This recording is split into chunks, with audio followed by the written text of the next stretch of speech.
Well, good evening, and it's what a night it is. We've had more than 400 folks sign up tonight. What a great tribute to the lecturer and the topic.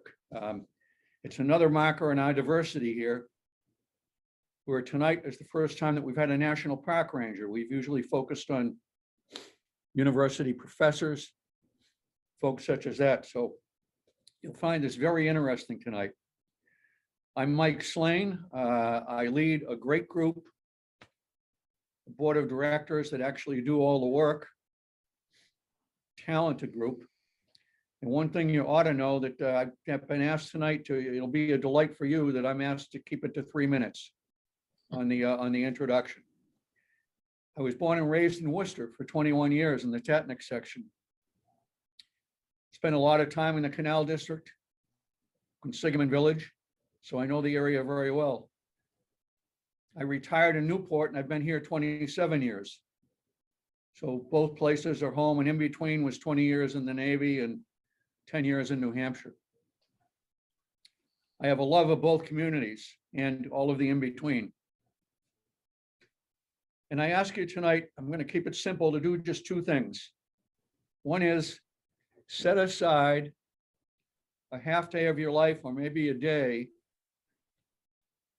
I did this last week, and tour the sites of the Blackstone Valley corridor, the cradle of the American Industrial Revolution. It's just terrific. It's a national treasure if you haven't done it. If you've done it, you know and understand that.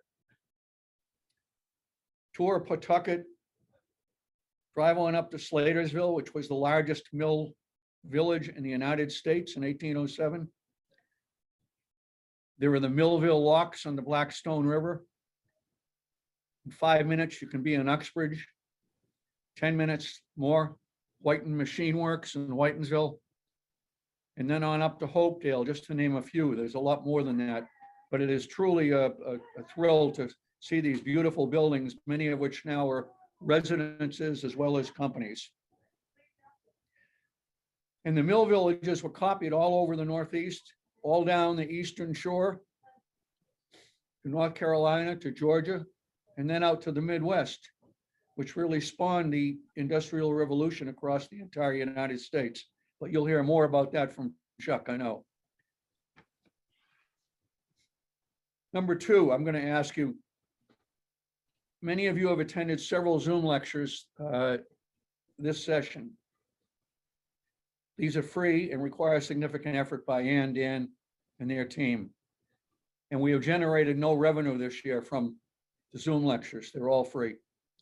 If you enjoyed this lecture and the series, please go online, newportirishhistory.org, and join our museum. It's a modest $20 for an individual membership, and it will put you on our list, and you'll receive an invite to all of these presentations and all of the additional lectures and events. And hopefully, I anticipate in the fall that we'll be able to meet in person again and have a little social life along with it. A few hors d'oeuvres, some drinks, and maybe even dinner. Bring back some fun, some dialogue between us. Mark your calendar next month on April 16th. Dr. Janet Nolan, she has been with us before, retired Irish history professor from Loyola University, who moved back home to Lynn, Mass. Last year. And this is very interesting. She moved back home to Lynn, where she was born and brought up. She's writing a family memoir about her grandparents who emigrated from Ireland to Lynn, Mass. And met at an AOH, Ancient Order of Hibernians dance. And the book is entitled When Harry Met Mary Ann. So I'm sure you're going to like it. They were her grandparents. Now what you've been waiting for. Park Ranger, interpretive Park Ranger Chuck Arning, award-winning interpretive ranger, public historian, renowned expert on the Blackstone Valley and corridor, who started as a volunteer, and Chuck, correct me if I'm wrong later, I think it said 1993, you started as a volunteer part-time and then retired 25 years later as the resident expert on the Blackstone Valley. Among his many accomplishments, he wrote, posted, and edited the award-winning series Along the Blackstone. And that's just one of many. Please give Chuck a warm Newport, Worcester, Providence, Cranston, Warwick welcome to tonight. Chuck, take her away. All right. Thank you so much. Excuse me. It is a real pleasure to join everyone here as we talk about the Blackstone Canal. And I want to thank, well, I guess we're all set here. Anyhow, it's wonderful to be part of the Museum of Newport Irish History and the work they've done to put on this program and the many programs. And we're going to talk about the Blackstone Canal, which is one of my favorite topics. And there's many twists to the story, but the Irish is one of the major stories that I find most fascinating, because without the Irish, I don't think we'd have a canal. It's as simple as that. Now, starting around 1815, a group of what Dr. Jake Powers from Worcester State, who passed away just a number of years ago, he called the invisible immigrants, began to arrive here in America. And here in the Blackstone Valley and along the Erie Canal, these were the first real immigrants to the area. He called them invisible, but I'm afraid we all know too well that once they were associated with being Catholic, they were no longer invisible. And even Rhode Island, which has this long tradition of being open to different religious persuasions, they were not happy with being Catholics among them, and certainly not in Worcester. And we'll talk a little bit about that. Most of these were pre-famine Irish, the small middle class from Ireland, shopkeepers, farmers, mechanics, artisans, professionals, and they made their way here to work on the canal. So they transformed this landscape both physically and culturally. So I'm going to not talk about a lot of technical terms. There's one I'd like to share with you, and that's called navvie, N-A-V-V-I-E. It's short for navigator, and that's what they refer to the canal builders throughout Europe who built the immense network of canals throughout Europe and England. And that's what, and so we'll be referring to navigators throughout. So now I'm getting ready to do the only technical thing. I'm going to share my PowerPoint here. And Dan, if you could let me do that. There we go, I think. Yeah, there we go. And then we'll be jumping into this. All right. There we go. Excellent, excellent. All right. Now, we're going to talk about a lot of things tonight, but one thing that I think we all can relate to is most newcomers to America are misunderstood. The Irish were no different. Here's a quote from a book written by Andrew Greeley in 1972 called "That Most Distressful Nation," that paints one perspective of the Irish. And it goes like this. You know practically nothing about the Irish. At first, this seems like an absurd statement, for of course, everybody knows about the Irish. They were the most pushy and obnoxious of the immigrant groups. They came first and managed after several generations to become respectable and conservative, lower middle class. They drank too much, they're racist, their political ethics are much to be desired, and had too many children and accepted everything that their clergy told them. What more needs to be said about the Irish? But I repeat my previous statement. We don't know anything about the Irish. Here's a good quote. I'll let you read that as I go on. My point here, and I think it can overlay it on any immigrant group that came to America, is that we know so very little about the history of the many countries that send their men and women to our shores. There are many significant parts to the history of these many immigrant nations, and they are character forming. When we run into these folks at the market or along the street, we don't always understand the way they behave. For the characters as a result of history we don't know or we don't understand. this makes us fall prey to that very dangerous assessment of the stereotype. We don't have a true picture of these people. We don't know their history. Therefore, we really don't know them as a person or as people. So today, part of my talk, we're going to discuss a little bit about Irish history. I'll put a picture on this. So let's try and put things into perspective. Uh-oh. What is, okay, now I'm stuck here and I can't move my next slide. Technology. All right, let me see here for a second. All right, well, awkward. So here we go. The slider was going to, let's see here.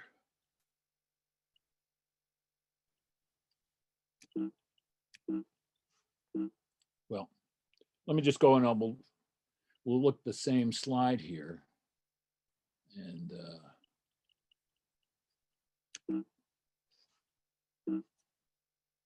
this is awkward anyhow. So there's a slide that I was going to show you. It says, New York is no Eden before the Irish arrived. It would not be an Eden if the Irish all left. There's a disposition in the United States to use the Irish much as the cat is used in the kitchen to account for the broken plates and the food which disappears. Part of my talk today is going to explain some of the myths that came about to describe the Irish. But being Irish and Catholic were clearly defined as being the other.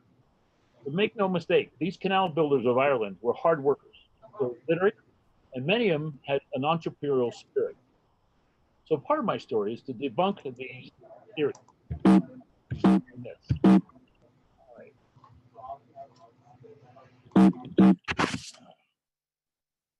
Looks like I'm a little bit frozen, but I can see I'm still working up here. So what do we know? Well, we know that the building of that Blackstone Canal began in 1824 without the Irish. Oh, there we go. There we go. Hey, so here's a picture. This is in Millbury, about 1930. Some of these black and white photos were shown. Now, the Blackstone Canal construction began in 1824 without the Irish. Rhode Island partners in this enterprise were so enthusiastic that they figured that digging a ditch couldn't be all that difficult. So basically, any able-bodied male who could swing a pick, shovel dirt, was hired, and the canal construction began in great earnest with great enthusiasm. Unfortunately, building a canal is a bit more complex than originally thought. And after all, the folks pushing for a quick start to the project were mechanics, businessmen, and mill owners of Rhode Island who wanted a canal built fast.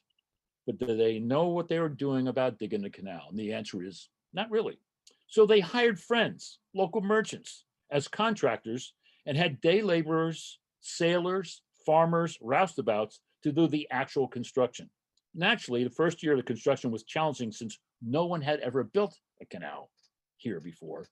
But the Rhode Islanders were still really enthusiastic and they pushed on.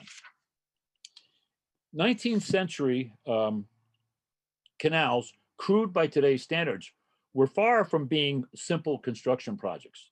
The canal channel had to be cut to exact specifications. Its bed could not decline more than 2 inches per mile. Now think about that, 2 inches per mile. That's quite an engineering feat to get that done properly. The prism sides were built to exact 33 degrees. You see the angles here in this picture give you some sense of that. The trickiest part was laying the canal prism across swamps and marshes. This included the need to build aqueducts or little dams to let water in and let water out when it got to be too much. In our case, there's only one aqueduct on the Blackstone Canal. That was over the Mumford River in Uxbridge. Trying to keep water in the canal, but not too much, since the builders needed to minimize the current in the canal. This also required the building of several dams, the largest being at the time in what is today Central Falls. October of 1824 brought weather. It ended up bursting the dam and essentially wiping out the year's work on the canal. Poor construction, poor design created a devastated canal project. Where can you find trained canal navvies? I don't have to tell you that this great enterprise that started with a great hurrah and ended with a busted dam that wiped out a year's worth of work as well as wiped out a budget. This disaster put the canal company in some serious financial trouble. Whispers began to happen that there was no certainty that the canal would ever get built. Here's another picture of the canal and the Blackstone River you can see coming in on the right there. And we're looking down the canal and we're looking toward, if you're familiar with Sutton and Wilkinsonville, we're looking at where the Singing Dam is. That is well, in distant picture there. Now, it was critical to maintain sufficient water levels in the canal trench, but with a minimum of current where horses would pull these canal boats, and they could carry up to 35 tons of stuff, bales of cotton, iron rods for the armory in Millbury, casts of lime from Lime Rock Village, tons of material. In addition, the landscape they were building a canal on showed the handiwork of Mother Nature. So in places, the prison was actually wider than the 34-foot and deeper than the draft of 6 feet, while in others, it was considerably narrower. It seemed like a project really did require knowledgeable engineers. So 1 year down, nothing to show for it, but still a lot of expenses, the Blackstone Canal Company seemed to be in really bad shape. The question is, where do you find trained canal builders? How does one get trained in the craft of building a canal? So here we're going to look at a little bit of European history. Now, although this map is World War I, one of the problems that they had dates back to Henry VIII. His disputes with the Vatican regarding his wives. In reality, they weren't so much about the wives, they were about power. England was surrounded by Catholic nations, Spain and France, and even Germany was not consolidated at the time, so there are many provinces within Germany, what is today's Germany, that were Catholic. The last thing the crown needed was a papist Ireland on its back door. England was well on its way becoming the great naval power beginning in the 1600s, and it didn't want to have all these Catholics surrounding them. While in Ireland, constant warfare, intrigues, failed uprisings made being Catholic very dangerous. From the 14th century on, Ireland was considered a rogue nation by England. Starting in 1367, the Statutes of Kilkenny criminalized Irish dress, Irish hairstyles, even Irish sport, such as hurling, was outlawed. For many of the statutes, the penalty was in fact death. Anything Irish was banned to the point of speaking Gaelic. In 1603, Queen Elizabeth ordered her troops to hang the harpers. Hang the harpers. Whatever found in this, and then whatever found, they had to destroy those instruments to encourage the elimination of these devils of the harp, a true form of Irish culture. The government paid a bounty who anyone turned in an outlaw of the harp. Now, how dangerous is the harp? In 1641, the uprising in the Civil War in England proved to be a convenient way for the English Puritans to solve their Irish question by including Ireland in their English Civil War and setting Oliver Cromwell upon the Irish. Cromwell's conquest of Ireland, 1649 to 1653, began the English attempt at eliminating Catholicism from Ireland. The only area Cromwell could not conquer was the Bjorn. Cromwell's atrocities are legendary. It was a nasty man. Using women and children as human shields for his troops is just one example. To the Cromwellians, all Catholics were heretics, thus their clergy were the worst kind of heretics. They expelled all the Catholic clergy, and any member of the clergy remaining could be executed. And this is a pretty good quote to me that talks about the penal codes, conceived by demons, written in blood, and registered in hell. The penal codes, otherwise known as the laws in Ireland for the suppression of popery, acerbated an already oppressive environment.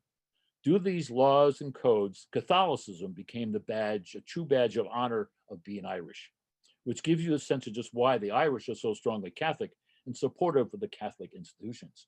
If you hate me and you hate the things I believe in, then I'm going to love them even more. These penal laws inflicted upon the Catholics many kinds of disqualification, disability, and deprivation solely on account of their religion. And here's some of the things that was banned. Catholicism was legally outlawed. Church properties and wealth were confiscated. Clergy declared criminal. All religious practices and ceremonies were banned, could not possess firearms. Irish couldn't vote in public elections, and the list goes on. Now, this is the Bjarn, and it's actually a lovely place. But as it says, not enough water to drown a man, wood enough to hang one, or earth to bury him. It was very different landscape there. I'm sure that you've heard the term beyond the pale. Pale comes from the Latin word palus, meaning stake. In Ireland, being beyond the pale meant you were beyond the direct control of the English. The land of the beyond was the land of the uncivilized, the land of the Catholic, the land of unruly Ireland. Within the pale was England, with a structured feudal system, security, and an oppressive set of laws governing the Irish. This picture I used a couple of times to point out how the landscape was divided. There's a telling fact that puts all this into perspective.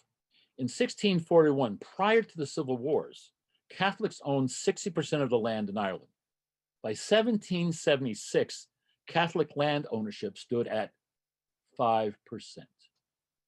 Now, it's quite true that many Protestants and landowners were appalled at the brutality of these laws, and the further away from the control of England, the less they were actually enforced. But one could never be sure. So as a father, as a mother, what could you do? Conditions were so bad that many parents who loved their children dearly feared for their well-being. New waves of uprisings, repressive acts were leading to an economic downturn. Increased in secret society activities which struck indiscriminately at those who were better off than the masses, all leading to destruction of the Catholic middle class. But of all the penal codes, the one that caused the Irish the most consternation was the one concerning inheritance. The Irish Catholic could not will his land or his business to anyone in the family. It went to the control of the English courts. The rule was that the courts would offer the land and business to the eldest son if he would convert to being Protestant. If he refused, the next son in line, and one by one would be made the same offer. If they all refused, the courts could divide the land between all the heirs, not economically feasible alternative, or simply auction the business and appropriate the proceeds among the heirs, and no one got what the family was worth. The capricious nature of the English courts was also a consideration. So the Irish developed a system to work around these penal laws by encouraging the migration of their middle sons, which left the oldest son in the family the only one who could inherit the land or the business.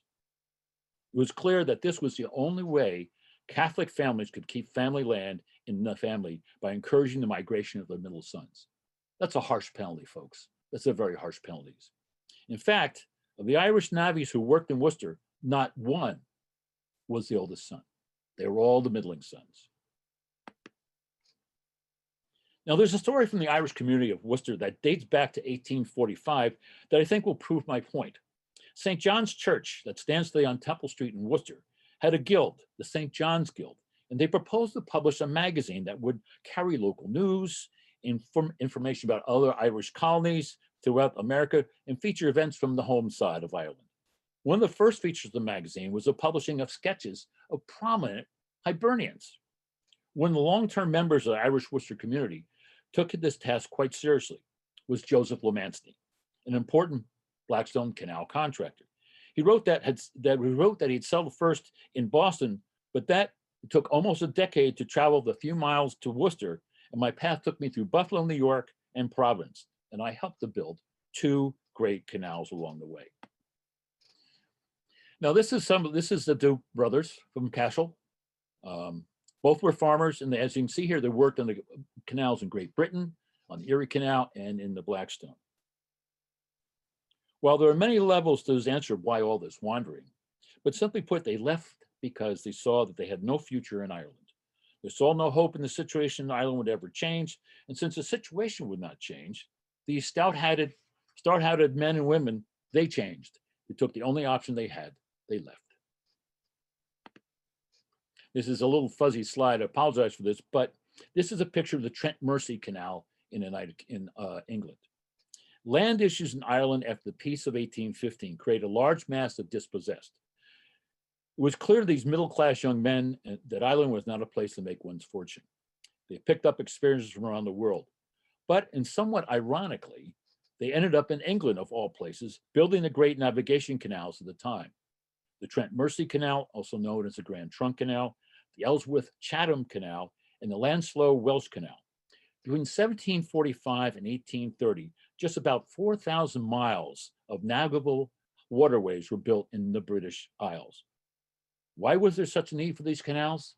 Two answers: the Industrial Revolution and coal to power the revolution. These canals facilitated the concentration of the essential energy needed to power the English Industrial Revolution, coal.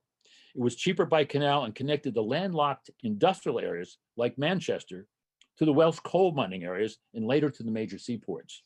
The English contractors soon learned that the best way to handle these massive of Irish navvies, who were hard workers, was to employ other Irish as supervisors, but they had to be trained. They had to speak English. Remember, many of these spoke Gaelic. They had to read, write, and cipher, and they had to acquire some basic engineering skills. These job requirements created new opportunities for these young middling sons of Ireland, and are very important for our understanding of what else was happening. These newly trained and educated Irish navvies became an important part of the new and growing Atlantic economy. The Irish had no love for the English. We all know that. But they did learn a trade that would make them a highly desirable workforce. The Erie Canal began construction in 1817 and would become one of the most robust construction projects in America at the time. The Erie Canal would travel a distance of 363 miles with 83 locks and 18 aqueducts. Now, compare that to our little Blackstone Canal, which traveled 45.5 miles from Providence to the Village of Worcester with 48 locks and 1 aqueduct.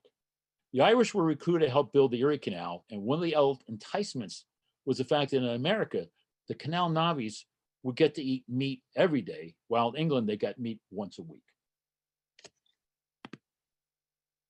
So here's another picture of the Trent Mersey Canal. Now let's follow the path of this young 16-year-old William Lomansty from Cashel, County Tipperary. It was not to be that he gets the family farm, so he had the typical farewell wake.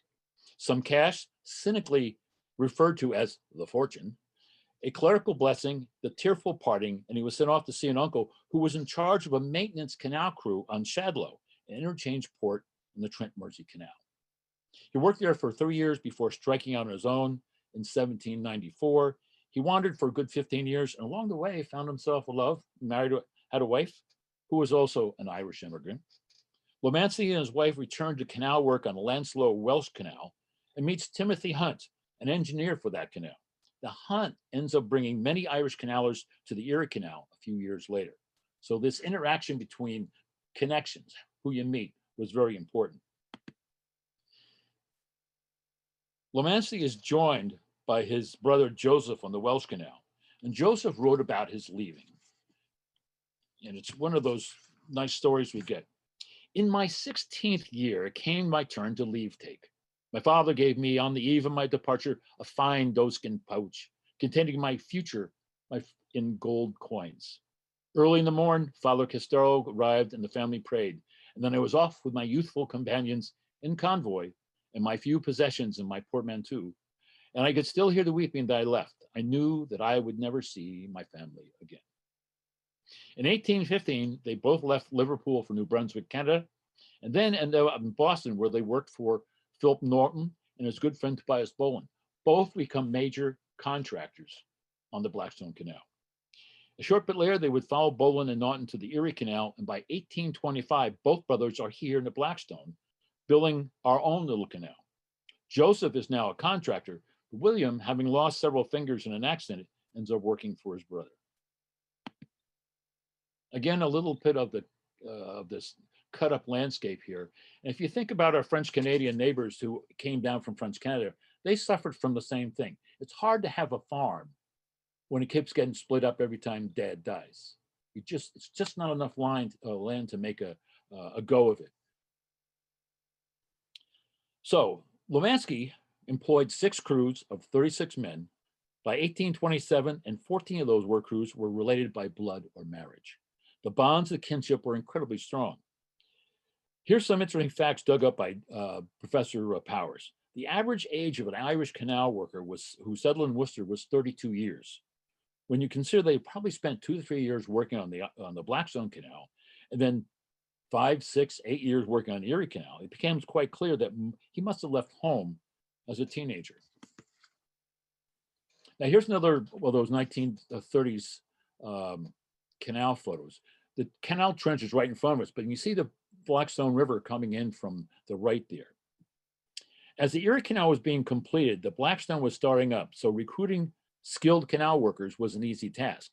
The canal company reached out to some of the engineers on the Erie Canal, which was just finishing up, in contract with Holmes Hutchinson and Benjamin Wright to draw up plans and bring trained canal navvies, all Irish, to the Blackstone Canal project. The veteran Irish contractors, for obvious reasons, hired only their own. As you can imagine, this caused a good deal of problems in Providence, which resulted in many a bruised knuckle and a bruised face. Worse was a common unethical practice by Rhode Island contractors of advertising more jobs than they had, then had the desperate job seekers fight against one another to drive down the wages. While the Irish were not above this practice, this was primarily attacked at the few remaining Yankee contractors from Providence. As the work progressed through Providence, labor issues mounted, with the Irish being particularly aggressive in pushing to have just their own hired. These labor issues created a great deal of tension as the Irish threatened to turn out or strike or simply slow down their work output. While there was a turbulent period of the second start of the canal construction, once the workers got away from Providence, these labor issues pretty much went away. By the summer of 1825, Irish work colonies dotted the landscape between Providence and Worcester. And this is a picture of the canal in the Blackstone River and Canal Heritage State Park. I'll point out to you a couple of obvious things. There's a lot of trees there. In this time frame, there were no trees. New England was heavily deforested because, if you remember, people used wood to build and they used wood to heat. An average household would use at least 20 cords of wood during a year. If you were the meeting house or a big family or the minister, you could use up to 40 cords of wood. So obviously trees were not there. And the way they built this canal was horses were pulling these long, narrow canal boats. And so all the curves were very gentle to allow the horses to be, not to be abused. The horses were a major asset. It's almost like they had OSHA for horses because there was rules. They couldn't go more than 3 or 4 miles an hour. And you couldn't go more than 12 miles in one sitting. So they had this like Pony Express where local farmers would have their kids come down, unhook the horses, swap them out for a fresh pair. And so there was a lot of jobs for farmers along the way to help the canal. So it was really an interesting time frame. So the canal was wire, 34 feet at the top and narrow at the bottom, 18. The depth of the canal did vary some depending on the topography, but the plan was the depth to keep it around 4 to 6 feet. Also, bear in mind that New England was known for its rocky soil. Digging a trench did have its challenges. As the navvies were expected to move 2 cubic yards of earth an hour, consider that a cubic yard weighs approximately 1.5 tons. 1.5 tons. Now, let me draw a picture to you what a cubic yard of dirt looks like. And remember, this is gravel, sand, and stone. This is not normal, we're not going to grow corn on this. It's 3 feet wide, 3 feet long, and 3 feet tall. And you're moving 2 of those every hour. Typically, a contractor would bid on a section of canal and then parcel out shorter sections to smaller contractors, usually a quarter-mile segment. The subcontractor would run a 6-man crew with a boss, the ganger, usually a veteran who would rough out the prism. It was a 6-day-a-week schedule, dawn to dusk, but sometimes they'd work on the Sabbath, and sometimes they work at night under torch. Working conditions were difficult. Brogans, we could call them shoes, they wore did not have a left or right. You simply broke them in by wearing them. Developing blisters was part of the deal. Now, people knew about left and right shoes, but they're only for the royalty and the elites who could afford such a thing. For average blokes, they broke them in as they worked. Persistent headaches were also flies, whether they were deer flies, horse flies, black flies, or mosquitoes. And how did they combat them? Generally by smoking a clay pipe with some very pungent tobacco. A tactic you found in the early stages of canal construction was the practice of sweating. And you'll get a kick out of this. It was a competition, the challenge between the different ethnic canal crews, where the Irish crew would challenge the Yankee crew as to who could build their section faster. Now, the end result was the loser was eliminated from bidding on any more contracts. They went home. The winner got more contracts to bid on. Needless to say, this wasn't much of a competition. The Yanks lost rather heavily, so much so that by the summer of 1826, 80% of the workers in the canal were Irish. And as for the remaining 20%, those Yankee canal crews were pretty good canal builders. You had roughly 1,000 men, so we're talking 800 Irish to 200 Yanks. Now here's another picture. This is along the Blackstone River, just south of Route 122. When you're walking around water, you always have to be concerned about erosion. The Blackstone River functions as a large drain at the Narragansett Bay. And during the summer, there may be no water at all, or very low water. Then on other occasions, the Blackstone River can be a raging torrent. Thus, the need to build with an eye to preventing erosion. These are examples of the construction techniques were aimed at preventing erosion. This is the river bank. On top of this bank is the towpath. So you put all these stones in here so when the water comes down, it won't wash away the towpath. And they work pretty well because they're still in place after 193 years. Myths. The Irish canal workers were so numerous on the canal because they worked for low wages.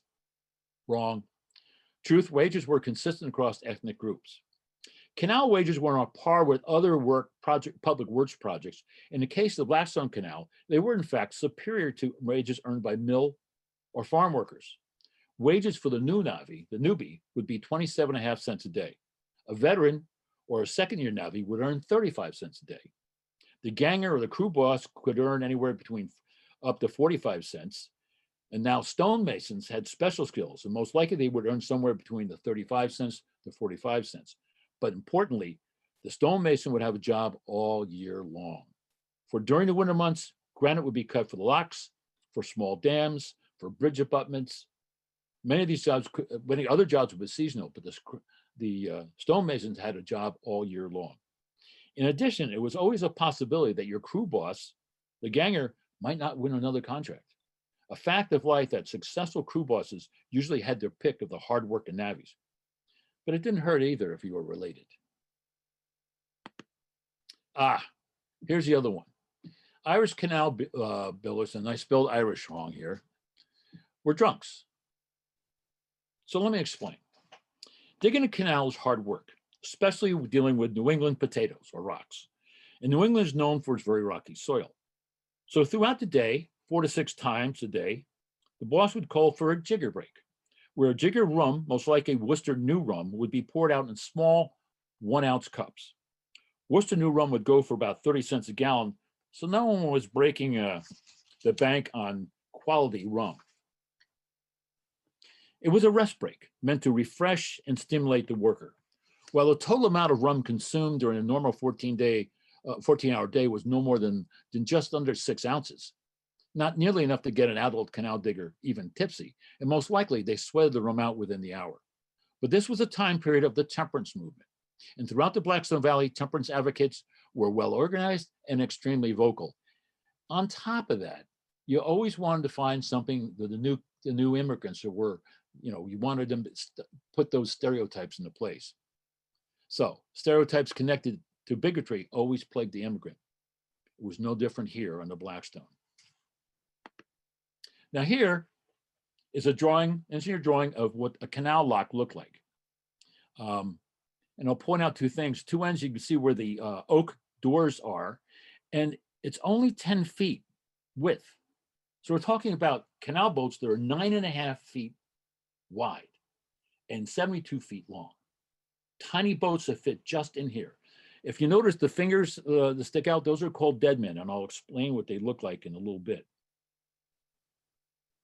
Now, the Blackstone River and later the Massasoit River falls about 452 feet from where the DCU Center and Uno Pizzeria in Worcester is to Narragansett Bay in Providence.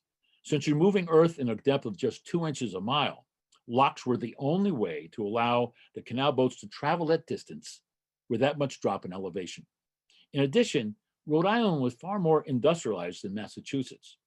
So they had many large dams that supplied water power to the mills that had to be bypassed. Locks were the only way to go. In this drawing, it was between gates, between the center part there, 82 feet long. Each lock would cost $4,200. They made out of granite. The original construction plan was to make the locks out of wood, but information gleaned during the construction of the Erie Canal indicated that the maintenance and replacement costs for the wooden locks made the wood impractical and extremely costly. So here's what a lock looks like. This is one of the remnants. This is called the Goat Hill lock number 25. It's in the state park there. And you get a chance to see just how narrow it is. The canal boats just fit in. On the right here, you'll see a little square piece. That's one of those deadmen. Here's another angle that you get to see in the front here, the cutout for the oak doors, and you get a chance to see those square pieces are where the dead men go in. They go into the side there to stabilize the lock itself, because they're you could go from anywhere 7 to 14 feet. So there's a lot of depth in there as they moved, as we wanted to go up in elevation. Here again, it's a close-up of one of those dead men going in there. And a close-up of the oak door where the door would come in. Now this one is again the same lock, but if you notice in the background there, that's where the reservoir was for the canal lock. You try to have as much water in because water was always an issue on the Blackstone. Droughts, for doing canoe programs in the river, firsthand that some summers, you're dragging your canoe boat. Canal boats would actually pull to the side and wait for water to come in. Now this is a nice trail that leads to the Goat Hill lock, but actually it's on top of a dam. If you notice the slanting there, this is a dam that held the reservoir pond water in place. And if you remember, there weren't trees there, so there's a good deal of water out there to help the boats be locked up. And this is a look at the pond itself. Now, you're cutting stone. Well, how do you do that? Well, if you notice here, there's little holes along the side there. And I'm a crew of 2 guys. I'm holding a 1.5 foot long iron rod with a cross in the bottom. And my buddy here's got a sledgehammer, and I'm holding it, and he's pounding it, and I'm slowly turning it. And we go into these areas here, these little holes about 3 to 4 inches. And then we make a whole bunch of it. And then we put in what these are called our feather wedges. You see, this was broken off, but I tap. I don't have to hit these hard, but I've done a good job. I tap these feather wedges, these iron rods and the feather wedges, and the stone will split apart. Now I refer to this stone as the apprentice stone because clearly it didn't split apart. Gravity was the wrong rock, or he put them in the wrong places. But that's what apprentices do. They learn by doing. On the other hand, this is what's done correctly. The cuts are on the top there, as you can see. It makes it a little easier to the top here, you see that. And the real result is these wonderfully sliced like bread granite pieces. Now, if we go back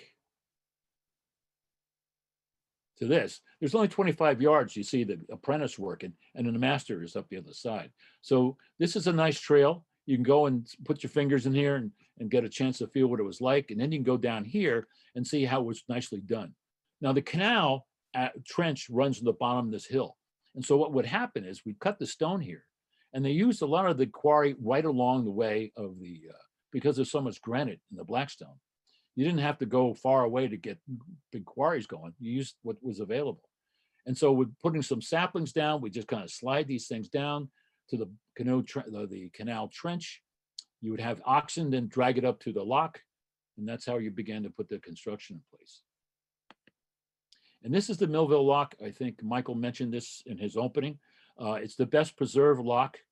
The nice thing about this is it's right along the Blackstone Valley Greenway, bikeway. So this is very accessible. You can bike your bikes uphill, walk down to this and get a good sense of what this is all about. And here's what it looks at when there's high water. Now, this is also a good picture to talk about one of the construction techniques that the contractors use to save money. Because Rhode Island in particular had many big dams already, because it was more heavily industrialized in the Massachusetts section of the valley, they used what they would call slack water navigation, where I would get a block and I'd go above the dam, but then I'd enter the river itself and use the riverbank. I would fortify it, but I would use a riverbank for the towpath. And then I come to the next block. So you can see here how if I'm following the riverbank, and then I just pull right into the lock and then lift up above the next dam. And so they use that rather frequently throughout the construction. I think approximately 15% of the canal was in the river. Now, you save money. The bad thing was, in high water, you're not moving your boats. It's too dangerous. You got 2 horses. It's not a good thing. And droughts and low water, like you would get in the July and August and early September, you're not going anywhere. So there were some drawbacks that made the canal, while a very good idea originally, had some issues. Now, to help you understand just how a canal lock worked, I took my wife on another trip to, this was to Germany. This is on the Moselle River. This is how a lock works. Now, I put these pictures in here to give you a sense of how it works, but also the fact some things never change. You saw how narrow canal boats were on the Blackstone. 10-foot wide canal lock. The boat was 9.5 feet wide. Here, whether it's 100 feet or 150 feet, the canal boat just fits in. So we saw the gate closing, it's filling with water. And see how close it is? The boats just fit in. So if I have 100 feet, 200 feet, the boat's gonna be 199 feet, just fitting in. And you can see, this is from the cabin room. You see how close you are. You just fit in. It's just like the Blackstone Canal. It's a modern technology. And just like the Blackstone, the upstream boat has the right of way. So in this case, our Viking boat is going up. We see a big tanker up there waiting to go back down. And that's the way it is. The upstream horses had the right of way. Now, here's another picture. And we had one of the questions, one of the folks wanted to know if you could canoe portions of the canal. And the answer is yes. In both state parks, one down in the Ashton, Lonsdale area, and actually the National Park Service is running the Kelly House now in a relationship with Rhode Island DEM. And this is up in the state park in the Blackstone River and Canal Heritage State Park in Uxbridge and Northbridge. And yes, you can canal, and actually you can canoe or kayak right into the lock if there's enough water. You don't always get that all the time, but this way you get a sense of the landscape, in which case the canal builders were working it. What's interesting is this is a hill, and to make things work better, they actually used the hillside here as it went down to the water to be the one bank. So you have the hill is actually a very formidable construction technique, and they took the dirt out and then put it on that long stretch of towpath here. Now there's a dam here, so in the it wasn't until maybe the late 60s that this was all covered by a mill pond, and so you didn't know there was portions of towpath was there, and so it preserved it very nicely. Now it's subject to some erosion and things like that, but you get a sense of how they actually made it by digging the trench and putting the dirt into making the towpath. Now this is, now remember, there was no photography here. So here's a very nice painting of Millbury, canal boat going through there. The church is still there. I think the steeple was gone in the 1937 hurricane. But Worcester has an interesting reputation as not being a terribly welcoming town. For example, in 1718, the Scotch Presbyterians had just completed the building of their meeting house. And they went home after a long day to find the next morning that someone had burned their meeting house down. Now, what's interesting is many saw this sign, many of these Presbyterians, that the Lord didn't want them to stay in Worcester, so they left. The other half of the Presbyterians said, we'll stay, but we'll become Congregationalists. You wonder, Presbyterians aren't that radical, but that was just the way Worcester. So now you can imagine when the construction dates for the canal building to take place in Worcester were published, a new level of public consternation took over. Papists were coming to Worcester. Petitions began circulating, proclaiming, keep Worcester free of the Irish. There was like great consternation throughout the city. The Blackstone Canal Company acted quickly and decisively. Levi Lincoln, a future governor of Massachusetts and a canal commissioner, and also I think on the selectmen, made the good citizens of Worcester aware that if the Irish weren't allowed to enter and work in the village on the canal, then the canal would simply end in Millbury. Well, people of Worcester suddenly realized that their economic interests trumped their religious bigotry.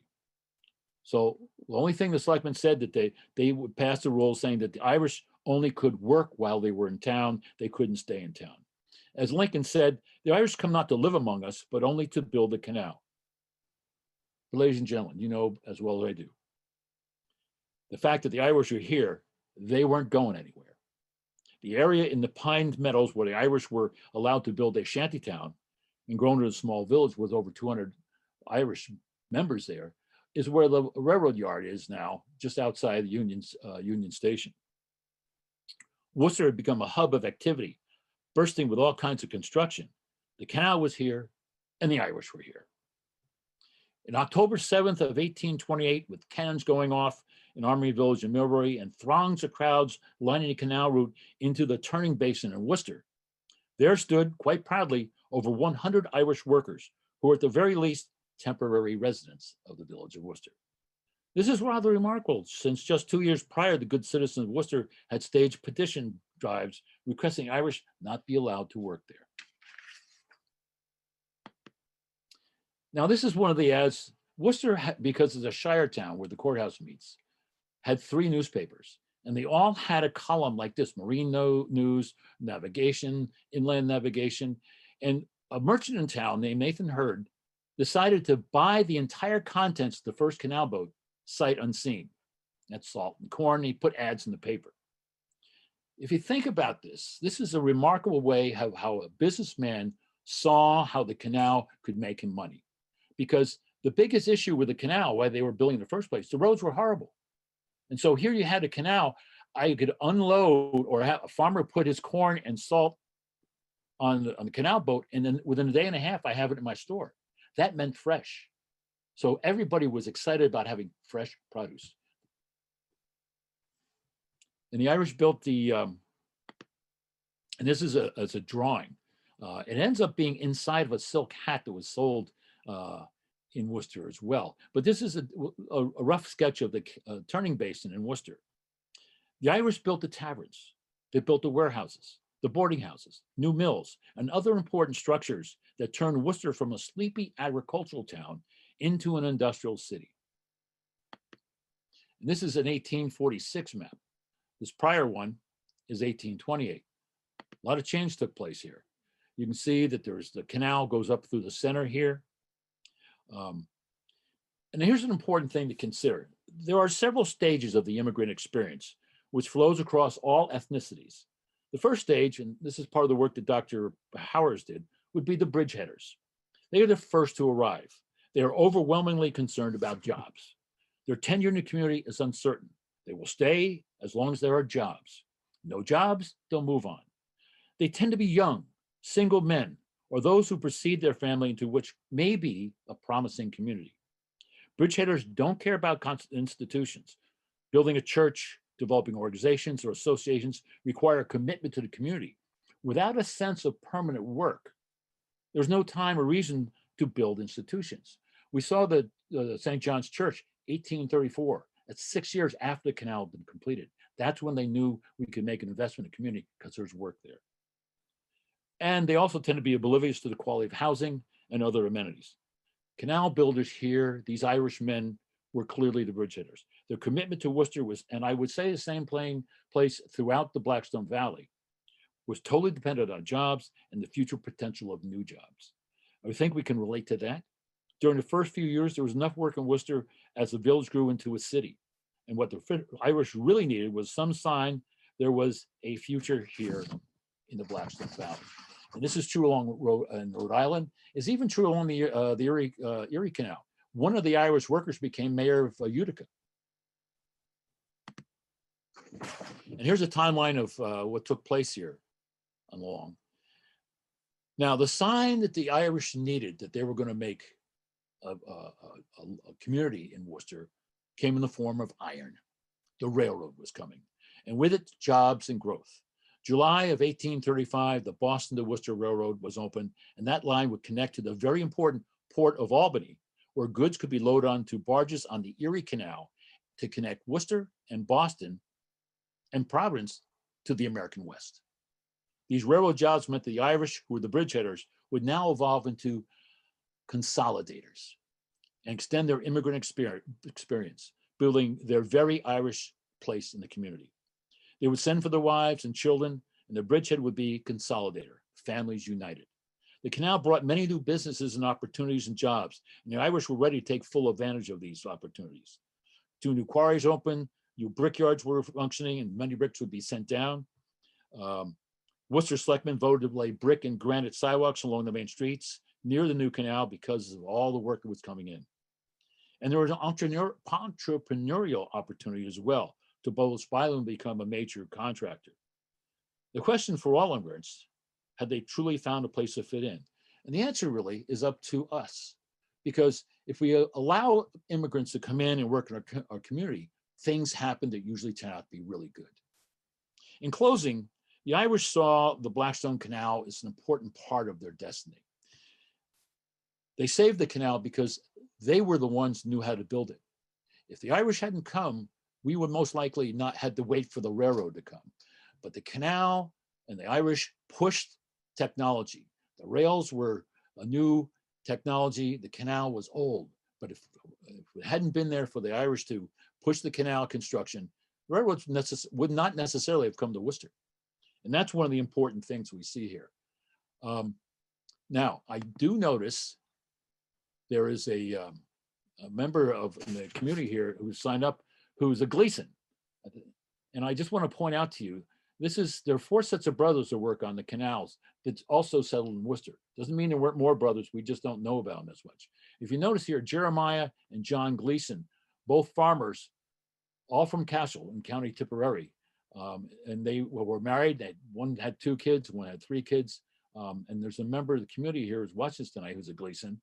You don't know. Maybe you're connected in some way or not. I thought that was interesting. So now I'll be open to take questions, and I'll stop sharing this. No, I think we'll do this, and then I'll do, yeah. So let's see. I know that a lot of people have questions out there, so let me see. There we go.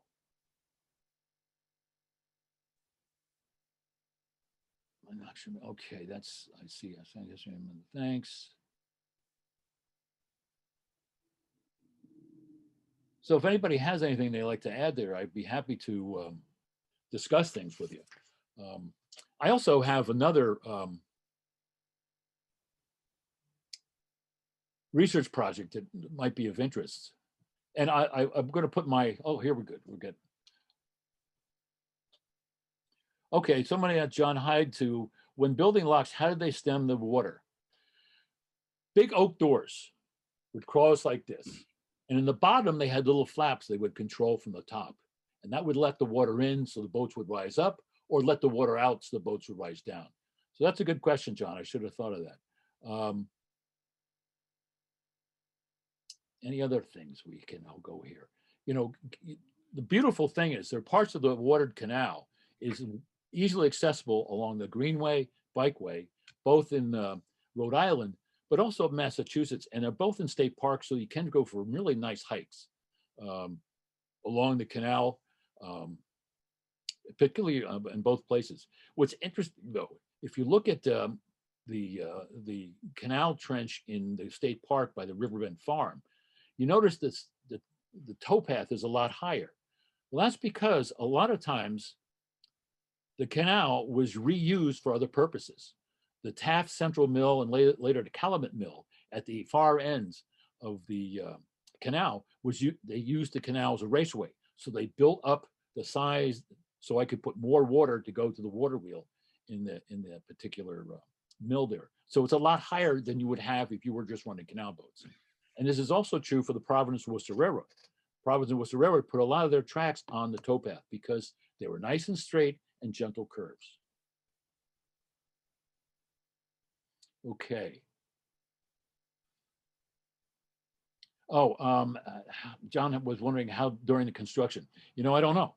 That's a good question. I don't know how they were able to lift those blocks of granite and put them in place. They probably had all kinds of, you know, same way the Egyptians did. I mean, using pulleys and things along those lines. I believe, you know, someone asked the question, is evidence that the Irish workers who helped build the canal transfer those skills to working on the railroads? The answer is everybody says yes. Whether I have a name that I can put there who was canal worker, who's now worked on the railroad, I don't have that. But I do have a lot of contractors who ended up working in building parts of Worcester and other places as well. Now, someone asked a really good question. How did they get a slope of the slope at 33-degree angles, but only going up 2 inches per mile? How'd they do that? I don't know. It was quite a feat. And that's why the first year was such a disaster, because they didn't have that down very well. Now, someone else asked about the Windsor locks in Connecticut. I mean, the Irish were canal workers, and they ended up making the power trenches in Lowell later than this. And I don't know the story of the Windsor locks, but I do know that same thing around the Springfield Army, and there's extensive power trenches were locks there too. And I'm guessing, you know, the Irish came and they were skilled, and that's where they got jobs. I don't know the full answer to that. You may mute it. Now you can probably talk. So, How did they okay, feed, how did they feed and sleep the workers? good question. The Blackstone Canal was different than the Erie Canal. The Erie Canal, you're constantly moving. Blackstone, they had settlements they put together. And therefore, and out of their pay was clothing, tools, food, drink, all those kind of things. So they had a place they could settle down. It was a little bit better than the Erie Canal. And the Erie Canal was, you know, they actually created some amazing engineering tools because we're going through stuff like that. So it was really pretty amazing. But Blackstone was much more well organized. I mean, it was they learned from what happened on the Erie Canal. So they had okay.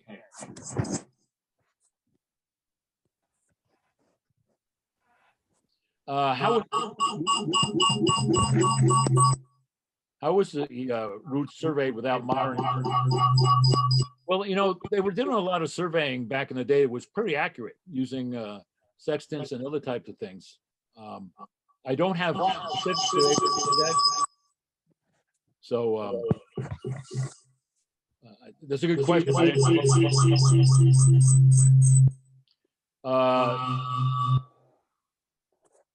One of the there we go. The construction of water impoundments. You're right. One of the big issues that the mill owners had, because the canal went from the Blackstone into the Mashastic watershed. The Mashastic watershed goes into Providence. The Blackstone goes to Pawtucket. Pawtucket, nice town, lots of mills and everything, but it's not a big seaport. And so the need to connect Worcester to the seaport was so you left the Blackstone watershed, which means that when I'm locking boats up, the water is now going out of the Blackstone River into the Mashastic. And mill owners were seeing their mills, the water wheels and all those things slow down, and they were livid. And so they took the canal company to court all the time. They had originally built a series of ponds and reservoirs. Darty Pond in Worcester was one, Ramshorn Pond up in Sutton, and there were several other ones like that where they would build up these great reservoirs to be able to feed water into the canal as they needed. The problem is they misjudged high and low water on the Blackstone. And I mean, that's tough because the Blackstone gets very high sometimes, it gets very low sometimes. And so they didn't do it right. And therefore the canal company was always a loser in court. And that's one of the reasons why we don't have many artifacts, particularly in Rhode Island, because, and I might have said this, but just in case I didn't, is, you know, when the canal company went out of business, right at the time when the Providence and Worcester Railroad came into play, although it tried to get out of business much earlier than that, they had debts. And so to a mill owner, which they owed money to, they say, well, you can have Lock 27. So the mill owner would take his guys in there and load up these beautiful cut granite slabs to put into his new mill, his new raceway. He used somehow like that. And therefore the lock's gone. We don't have an artifact. The reason why the Millville lock and the Goat Hill lock happen to be still in place is they were in the middle of the woods. It wasn't easy to get to. So that's how preservation works sometimes. Now, one of the things I did share, that I'd like to share with you, I do have a research project I'm working on that you might be interested in. And it has to do with a famine, but it has to do with gross eel, the quarantine station up in the St. Lawrence. Because one of the major, once the famine in 1847 took hold, the landowners, the landlords wanted to get rid of their workers. They put them on these horrible ships, and they were going to ship to British Canada because it was part of the British government at the time. The New York and Boston ports were much more demanding to have much safer conditions to put those boats in, more food, more water. The ones going to Canada, no one cared, and so they were called coffin ships. However, I'm looking at the orphans, those group of kids that ended up with their parents having passed either on board or at the quarantine station, and we're in one of the orphanages there in Quebec City. What happened to them? I had heard tell that they were allowed to keep their Irish surnames. And I'm wondering, based on this, that when all the French Canadians came down to work in the mills in Rhode Island and Massachusetts after at the beginning of the American Civil War, were some of these guys who came from Ireland to the famine, the orphans, did they also, once they were part of families, come down here to work in the mills? It's a good question. I've done some research and found some families, but I have more to do. So if you know of anybody that has one of those, well, we came down from Canada. I have somebody in my family who speaks French, and I never understood why an Irish guy would speak French. I'd be very interested to chat with you. And I'll put my email address in there so you can, if anybody's interested, or you have another question for that matter, I'd be very happy to. Rangers love to talk. It's part of what we do. And sometimes we talk longer than we should. So I'm going to say, if you have any additional ones, and I'm sure we can work that, I'll be happy to. Chuck, I'd like to thank you very much from the museum, and I think you've done a great job in presenting your case that the Irish skill sets were far more sophisticated than just digging ditches. Absolutely. And I think that came out all throughout your presentation. And also you've given a new, as I found out the other day, you've given a new life to the Blackstone for people that haven't seen it before. They owe it to themselves to get up there and see those mills, and the village cities are just phenomenal.